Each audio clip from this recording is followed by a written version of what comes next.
Baik, silakan Bu Eka Widiarti bisa mengaktifkan mikrofonnya. Nah, Masya Allah, jazakallahu khairan atas kesempatannya, Ukti. Assalamualaikum warahmatullahi wabarakatuh, Ustazah. Waalaikumsalam warahmatullahi wabarakatuh. Mbak atau Ibu Semoga ini? Ibu. Ya Ibu Eka, ya. Masya Allah. Semoga Allah senantiasa merahmati Ustazah dan keluarga. Amin, Allahumma amin wa iyyaki bil misli wa ziyada. Semoga Allah merahmati keluarga Ibu Eka. Semoga Allah Subhanahu wa taala menjadikan keturunan Ibu Eka salih dan salihah, dan semoga Allah Subhanahu wa taala mengumpulkan kita semuanya kelak di surga firdaus tertinggi. Amin, Masya Allah.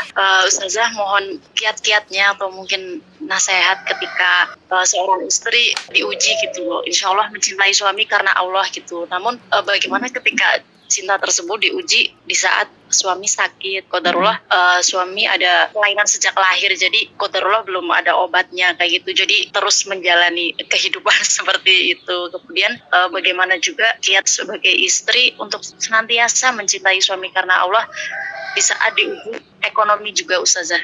Ya, ekonomi yang mungkin sempit atau semacamnya seperti itu, Ustazah. Jazakillahu khairan, Ustazah, wa barakallahu fiik. Masya Allah, wa fiki barakallah, Masya Allah. Ibu-ibu yang dimuliakan oleh Allah, subhanallah, setiap diri kita, Masya Allah ya, memiliki ujiannya masing-masing. Ada yang diuji oleh Allah Subhanahu wa taala dengan suami kita, ada yang diuji oleh Allah Subhanahu wa taala dengan anak-anak, ada yang diuji oleh Allah Subhanahu wa taala dengan tetangganya, ada yang diuji oleh Allah Subhanahu wa taala dengan keluarga besarnya. Semua kita punya ujian masing-masing. Nah, bagaimana kalau misalnya seorang istri yang diuji oleh Allah Subhanahu wa taala dengan suaminya? Maka tiada kata yang bisa saya ucapkan kecuali kita beriman dengan takdir Allah Subhanahu wa taala. Tidaklah Allah berikan suami kepada kita jenisnya apapun ya, dalam konteks maksudnya misalnya ada kelemahan, ada kekurangan, itu karena sudah Allah tetapkan untuk kita. Maka terimalah dengan setulus hati karena memang itu yang telah Allah takdirkan kepada kita.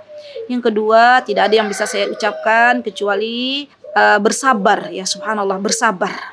Sampai kapan kita bersabar? Sampai Allah wafatkan kita. Subhanallah ya akhwat, baru kemarin saya didatangi oleh seorang akhwat, seorang istri, ya, seorang ibu rumah tangga yang bercerita juga diuji oleh Allah Subhanahu wa taala dalam keadaan suaminya itu belum bisa, apa ya istilahnya, kalau bahasanya bahasa medis tuh, jadi sudah diperiksa di medis katanya belum bisa memberikan keturunan gitulah. Nah, terus beliau dan suami ikhtiar kemana-mana ya, Masya Allah, sampai Allahu Akbar ada masanya Allah tuh kasih kepada mereka berdua seorang anak ya, Masya Allah, Masya Allah ya, dengan banyak berdoa tentunya kata beliau dan berikhtiar ya, Masya Allah. Jadi yang kedua yang perlu saya ingatkan kepada akhwati semuanya, bersabar ya, dan sabar itu termasuk dari beribadah kepada Allah Subhanahu wa taala.